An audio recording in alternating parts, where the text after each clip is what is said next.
from the Penn libraries.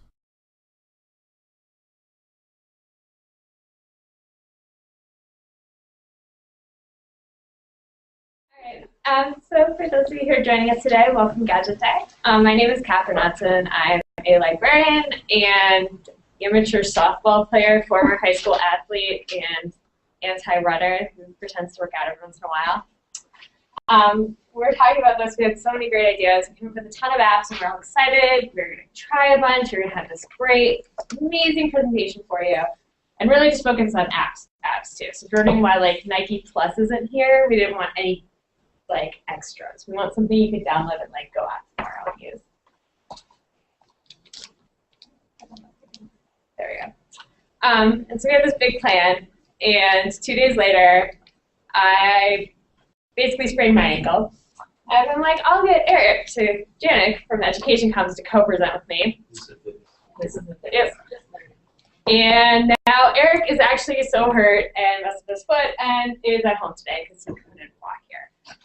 So that's the story of our presentation. So I'm going to be kind of playing it by ear for a little bit of this, the apps he was going to talk about. So we're mostly focusing on apps we've used a lot before, and that we could kind of try without having to actually go and like do the workouts, because that was totally not an option. And we got the impression that was not an appropriate use of an intern. So that's what we've got. He said she would have done it. I'm a runner. No! Okay. Next time, Vicki will be assisting with the running app. So what we're going to do today is we're going to talk about 4 different apps for different things, and then there's a lot on here. And I think we have a lot of fitness enthusiasts in the room too, so we're going to kind of get some more ideas from you guys and get a really nice list of fitness apps together. This first one that I want to talk about is the Couch to 5K app. There's a lot. If you're familiar with the Couch to 5K program, it's a 9-week program that takes you from like running and walking variations. It takes you from basically barely being able to jog for like a minute at a time to running a 5K over 9 weeks. There's a lot of apps for it. In the past, I always struggled because I couldn't keep track of it. I was like, how long have I been running? And it never worked out. So I'm like, I'm going to get an app. And there's a lot of options. I really like the official one, though. There's free options if you don't want all the bells and whistles. The paid one is great. You get to pick your little trainer, and they tell you when to run and when to walk and give you motivating messages. You can pick your trainer and the tone of the motivating messages, too. So if you're not a big cheerleader, if you want, like, the, like, drill sergeant type trainer, you can pick one of them instead. It tells you when to jog and when to walk. And it does a lot of really great analytics, too. So you get your distance, it uses GPS, it does all of your pacing, and then you get cool little charts that like, compare your pace throughout like this 9-week program. And all of that. And so it's really nice. It also syncs with your own music. So if you already have like playlists on your phone, music on your phone, you can do that in the app all together.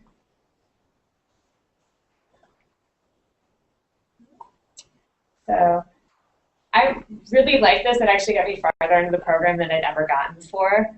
And actually, if you're already a runner and are kind of around that 5K mark right now, they just released a new app to partner with this, which is the 5K to 10K app. So if you're looking to kind of take that next step from, I can do the 5K, you can also do the 10K.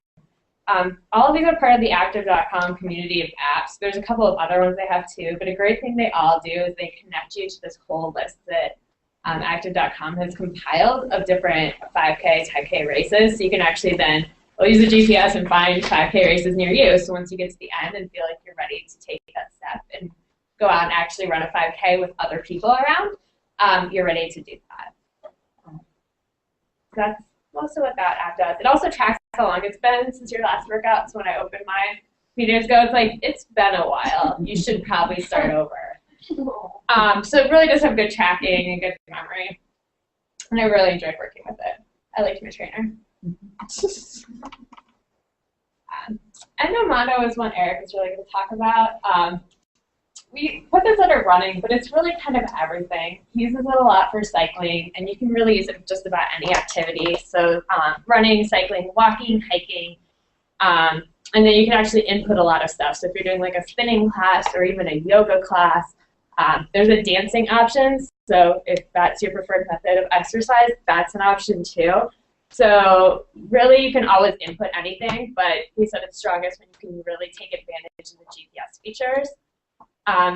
It's also a social app, which is kind of cool, so you can see routes that other people have created. You can set up different programs on your own.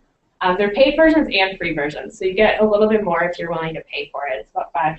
And there's also an online component, so you can log in there and track everything there and get really detailed analytics again on your pacing, your total distance, your progress, all of that stuff.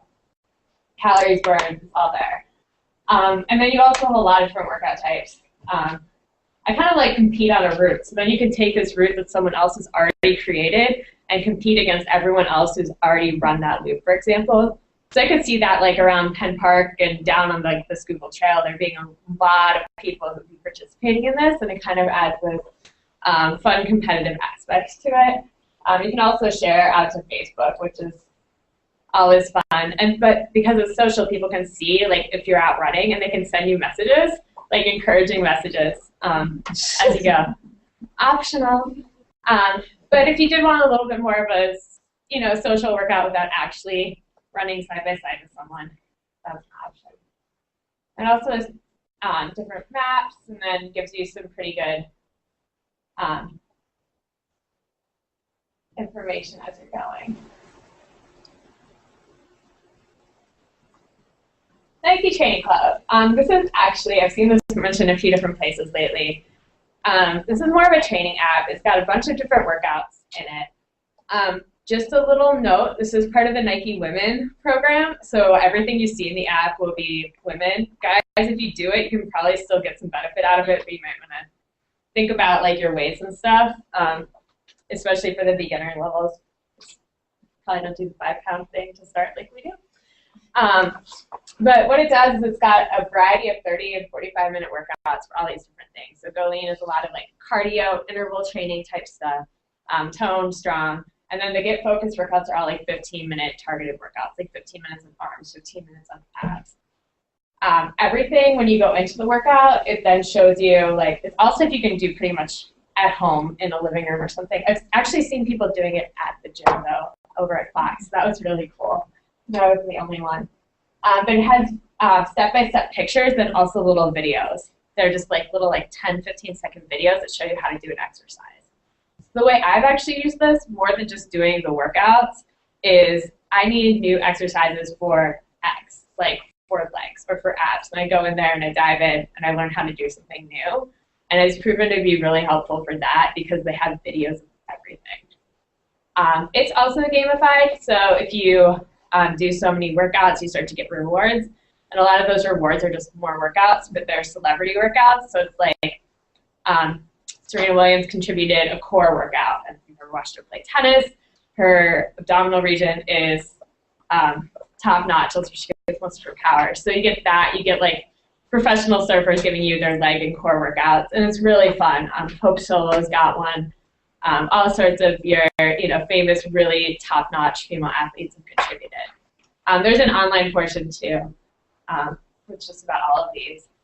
But it's a lot of fun. This is another one where you can sync your music and just let it go, and so kind of just like listen to it, and it guides you through the workout. So you do like a minute of lunges, and then a minute of jump squats, and then a minute of push-ups, and kind of takes you through all these things. So it's really a complete workout. And everyone, too, when you start it, tells you what you need.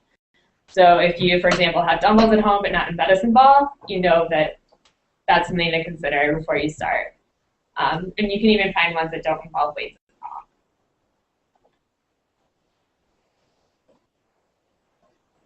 at all. And last, we wanted to make sure we weren't just including workout apps because that's not for everyone. So I'd read about this app, Fig, back in like November, December of last year, and I was really curious. Then when I talked to Anu about doing this presentation, I went back, and this was the first one I downloaded and the first one I started to use again, and I'm absolutely obsessed. And it's reminding me I should actually log my water that I drank so far today. So Fig is kind of this whole mind, body, spirit, everything app. And it's just helping you achieve different goals in these wellness areas. You pick your goals, you pick how often you want to do them, and you pick how public you want to be about them. So if you want everyone in the app to see it, you can connect with Facebook. And it's really everything. It can be eat more vegetables, drink more water. Drink more water is one of mine. Avoid caffeine in the afternoon. I'm not getting that star today. And then things like meditate every morning. Call your mom once a week can be one of them. Get more sleep. Exercise. Walk during lunch one day a week. And so it's really a very robust app in that respect because it doesn't, all these other ones, like it's a running app, it's, you know, we've got some yoga apps on the handout. This is kind of everything. So no matter where you are, and for me, as someone who can't work out right now, this was really nice because I was still able to really think very mindfully about my wellness, even though I'm not doing what I normally would think of for something that's fitness goes mobile and going to the gym. So I really encourage you to check this out. You set everything yourself, and then once you do something, you just would say, click on that. And if you achieve it, you get a little star. And then it starts over the next day, and you can track it over time. So you can see, like, have I actually been achieving this every day? And so then if you've been doing it for weeks straight, you see a whole line of stuff. And so it's just a little bit of a gamified thing, but it's, I can say personally it's made a big difference because I'll see my water bottle, like, I'm like, if I finish those 2 ounces, I just like chug the rest of this, I can get another star. And it's really motivating. Silly, but motivating. Those are the 4 we really wanted to focus on. We had a huge list though. We really had to kind of, even just to get like this handout with just 8 apps on it, ruled out a lot. MyFitnessPal is really popular for nutritional stuff like calorie tracking. Obstacles XRT is one I really wanted to try. It's iOS only and it does obstacle courses that basically like mimics them in your living room was my understanding. So that's on my phone. I'm very much looking forward to it. Zombies Run got a lot of press last year. You get to like go out for a run in your neighborhood and every once in a while it'll tell you like zombies are coming after you and you have to like sprint or something. So it's lots of fun. Runkeeper and Map My Run are kind of the 2 standard running ones where you can share routes and things like that. They are though very much more running centric than Endomondo is my understanding, which is why we. Well, we also wanted to throw this out to the room because Ani told us a lot of people are coming, and obviously we have some runners in here, multiple runners in here. We're kind of wondering if everyone Just say people can share that. Sure. Yeah. So we're kind of wondering if people would mind sharing what they use and if they really have anything that they really like for something that we didn't cover or something we did cover.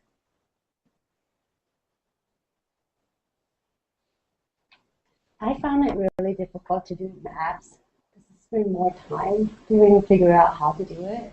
And then I started doing MyFitnessPal, but then like, oh my god, it takes forever. And I started doing Weight Watcher from the online, and it's still so forever. It's like it's just better to just do it.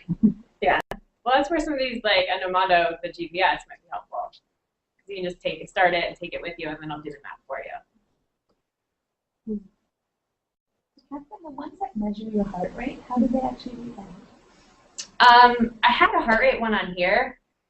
It gives your camera. To do what? Like, did you put it like on your finger. finger? So you can do it that way, or you can connect it to a heart rate monitor or something. Oh, How do you pulse of your finger. How do you connect it to a I think it depends on the app. Those are Eric's apps, so I'm not sure. But there has to be a lot of these, like Endomondo, Fitocracy, Livestrong, all have online components, and even Nike Training Club does. So you can also log in like through their website and get access to a much simpler way to enter data in a lot of cases. So fun.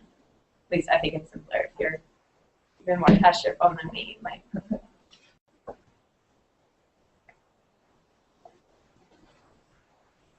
was only one of me. This may have come in a little short, but we did want to do a nice little ending. So there's a lot of apps out there. Find one that works for you. I've always had people say like, "Oh, you don't like running? Don't run. Do something else." And then that's where the rules in the second half come in. Do something. Don't get hurt, and please talk to your doctor before starting anything. And medical advice, blah blah blah. And if you have questions, let us know, and we'll be happy to answer them in a month, and we can work on it. Any questions? Is user the app? I don't. I'm pretty minimalist when I run, so I don't even take my phone with me. It's not so good, but I do use, if I know I need to start the mileage, I just use Gmaps to download before I, usually just on my computer before I leave, and just map out the distance. But I think it would be really cool to download one of these and take it with me and do GPS. I think the armband is kind of like the big thing. It has to happen there. Right. Because carrying it just does not work. Yeah, exactly. I'm constantly hitting the screen. Yeah. I think the map, my run is the one my daughter uses, and she doesn't actually carry it with her, but she puts it in the number. Yeah. You can do it after the fact. Yeah, and I know with things like Nike Plus, like those are compatible too with like my little clip-on iPad Nano or iPod Nano. So, but then you have to have either the thing or the shoe.